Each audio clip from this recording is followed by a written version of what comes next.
Hello everyone, welcome my channel. শুরু করছি নতুন একটি ভিডিও। আজকে আমি তৈরি করে নিচ্ছি কলমি শাকের দারুণ একটি রেসিপি। সকলেই শেষ পর্যন্ত ভিডিওটি দেখো, আশা করি খুবই ভালো লাগবে। আর এই কলমি শাক শরীরের পক্ষে ভীষণই হেলদি একটি খাবার। কলমি শাক খেয়েছি, কিন্তু আজকে নিয়ে এসেছে বাজার থেকে কলমি শাকের মতনই বেশি ডাঁটা শুদ্ধ কলমি শাক। এখানে কিন্তু শাকের তুলনায় ডাঁটার পরিমাণটাই বেশি। আজকে এই কলমি ডাঁটাগুলো দিয়ে তৈরি করে নেব নতুন এক ধরনের রেসিপি। প্রথমেই এই কলমি শাকের ডাঁটাগুলোকে একটু ভালো করে ছাড়িয়ে নিয়ে ছোট ছোট করে কেটে ধুয়ে পরিষ্কার করে নেব। এখানে আমি 3 বান্ডিল কলমি শাকের থেকে 1 বান্ডিল কলমি শাক নিয়ে এই রকম ভাবে কেটে নিয়েছি। একদম ঝিরিঝিরি করে শাকের মতো কাটিনি, একটু বড় বড় করেই কেটে নিয়েছি। আর এগুলো কেটে ধুয়ে একদম পরিষ্কার করে নিয়েছি। আর এই রেসিপিটা তৈরি করার জন্য এই কলমি ডাঁটাগুলোর সঙ্গে নিয়ে নিয়েছি কিছু সবজি। এখানে সামান্য একটু কুমড়ো নিয়েছি, কুমড়োটাকে এইরকম একটু লম্বা লম্বা করে কেটে নিয়েছি। এখানে একটা মিডিয়াম সাইজের আলু নিয়েছি, সেটাকেও একটু লম্বা লম্বা করে কেটে নিয়েছি। আর নিয়েছি ছোট একটা বেগুন, সেটাও একটু লম্বা করেই কেটে নিয়েছি, যাতে দেখতে একই রকমের হয়। শাক যেমন লম্বাভাবে কেটে নিয়েছি, তাই সবজিগুলোকেও একটু লম্বা লম্বা করেই কেটে নিয়েছি। এর সাথে নিয়েছি একটা মিডিয়াম সাইজের পেঁয়াজ আর 3-4টে কাঁচা লঙ্কাকে এইভাবে চিড়ে নিয়েছি।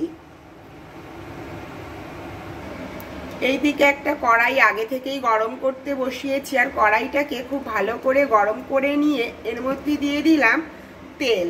এটা আমি আজকে সাদা তেলে করছি, আর আপনারা চাইলে এটা সরষের তেলে করতে পারেন। এর মধ্যে ফোড়নে দিয়ে দিচ্ছি 1/4 টেবিল চামচ কালো জিরে, একটা শুকনো লঙ্কাকে ফাটিয়ে। ফোড়নটা 1 মিনিট সামান্য একটু নাড়াচাড়া করে এর মধ্যে দিয়ে দিচ্ছি কেটে রাখা আলুগুলো।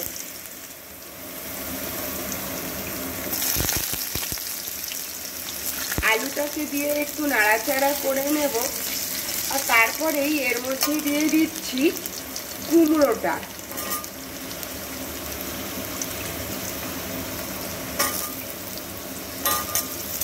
এবারে একটু নাড়াচাড়া করে নেব। আর এর মধ্যে এই সময় দিয়ে দেব সামান্য একটুখানি নুন, যাতে খুব তাড়াতাড়ি সেদ্ধ হয়। একটু নাড়াচাড়া করে নিয়ে একটু ঢাকা চাপা দিয়ে দেব 4 মিনিটের জন্য। 4 মিনিট পর ঢাকাটাকে খুলে নেব। ঢাকাটা খুলে এর মধ্যে দিয়ে দিচ্ছি কেটে রাখা বেগুনগুলো। বেগুনগুলোকে দিয়েও আবার একটু ভালো করে নাড়াচাড়া করে নেব। আগে থেকে বেগুনটা দিইনি, তাহলে অনেক বেশি ঘাটা ঘাটা হয়ে যাবে নরম হয়ে গিয়ে। একটু নাড়াচাড়া করে নিয়ে এর মধ্যে দিয়ে দিচ্ছি পেঁয়াজ কুচি আর কাঁচা লঙ্কা চেরা। আজকের এই রেসিপিটা একবার তৈরি করে দেখো, অসাধারণ টেস্ট। এই রেসিপিটা সম্পূর্ণই ইউনিক একটি রেসিপি। আর এইরকমভাবে কলমি শাক আমি ফার্স্ট টাইমই খেলাম, আর ট্রাইও করেছিলাম এই ফার্স্ট টাইমই। আর কলমি শাক খাওয়া কিন্তু শরীরের পক্ষে ভীষণই উপকার। কলমি শাকের ডাঁটা তো অনেক টেস্টি। একটু নাড়াচাড়া করব। পেঁয়াজটা যতক্ষণ না হালকা একটু গোল্ডেন রং ধরছে, ততক্ষণ এইভাবে একটু নাড়াচাড়া করে ভেজে নেব। পেঁয়াজের রংটা হালকা একটু গোল্ডেন মতো হওয়ার পরেই এর মধ্যে দিয়ে দিচ্ছি কেটে রাখা কলমি শাকগুলো। শাক বলা যায় না, এটাকে কলমি শাকের ডাঁটা চচ্চড়ি বলা যেতে পারে, কারণ এর মধ্যে শাকের পরিমাণ খুবই সামান্য, ডাঁটার পরিমাণই বেশি।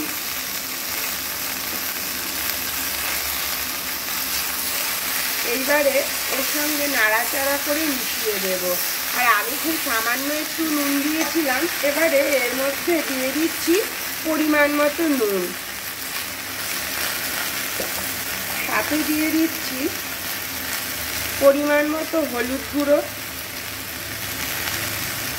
দিয়ে খুব ভালো করে নাড়াচাড়া করে এই শাকের সঙ্গে সবজিগুলোকে একটু মিশিয়ে দেব। আর এর মধ্যে কোনো রকম জল দেব না। যতক্ষণ না সবজিগুলো সেদ্ধ হচ্ছে ততক্ষণ এইভাবেই সিম আছে ঢাকা চাপা দিয়েই রান্না করব। কারণ শাকের মধ্যে থেকে যে জলটা বেরিয়ে আসবে সেই জলটাতেই কিন্তু এই রেসিপিটা তৈরি হয়ে যাবে। সিম আছে 10 মিনিট পর ঢাকাটা খুলে আবার একটু ভালো করে নাড়াচাড়া করে দেব। আর সবজি সমেত কিন্তু শাকগুলো একদমই সেদ্ধ হয়ে গেছে। আর এটা সিম আছে যেহেতু বসিয়ে রেখেছিলাম, একদম নরম হয়ে গেছে। এই শাকের থেকে কিন্তু এই যে অলরেডি অনেকটাই জল বেরিয়ে এসেছে, সেই জলেই কিন্তু পুরো শাকটা সেদ্ধ হয়ে গেছে। এইদিকে একটা তড়কা প্যান বসিয়েছি, আর তড়কা প্যানটাকে গরম করে নেব।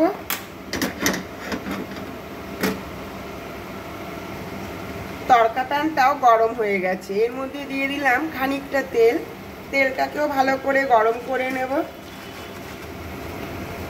তেল গরম হওয়ার পর এর মধ্যে দিয়ে দিচ্ছি কয়েকটা ছোট ছোট বড়ি। ছোট বড়ি না থেকে থাকে ছোট বড়ির বদলে এখানে বড় বড়ি নিয়ে সেগুলোকে হালকা করে ভেজে একটু ভেঙে দিলেই হবে।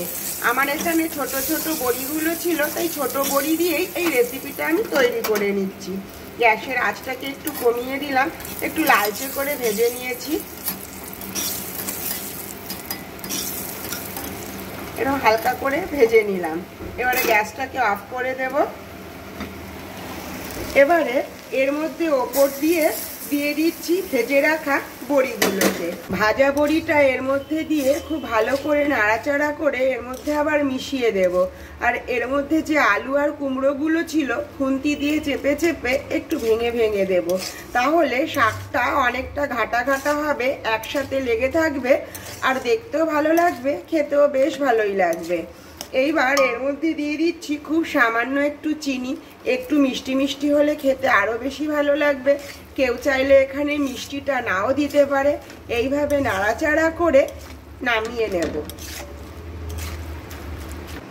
নামিয়ে সার্ভ করে দিয়েছি, আর তৈরি হয়ে গেছে কলমি শাকের দারুণ একটি রেসিপি। এইরকমভাবে একবার রান্না করে সকলে ট্রাই করে দেখতে পারো। আর যে কোনো সবুজ শাকসবজি খাওয়াই কিন্তু শরীরের পক্ষে ভীষণই উপকার। যদি ভিডিওটি ভালো লেগে থাকে অবশ্যই লাইক, কমেন্ট, শেয়ার আর সাবস্ক্রাইব করো। দেখা হবে আবার নেক্সট ভিডিওয়। Take care, bye bye, thank you.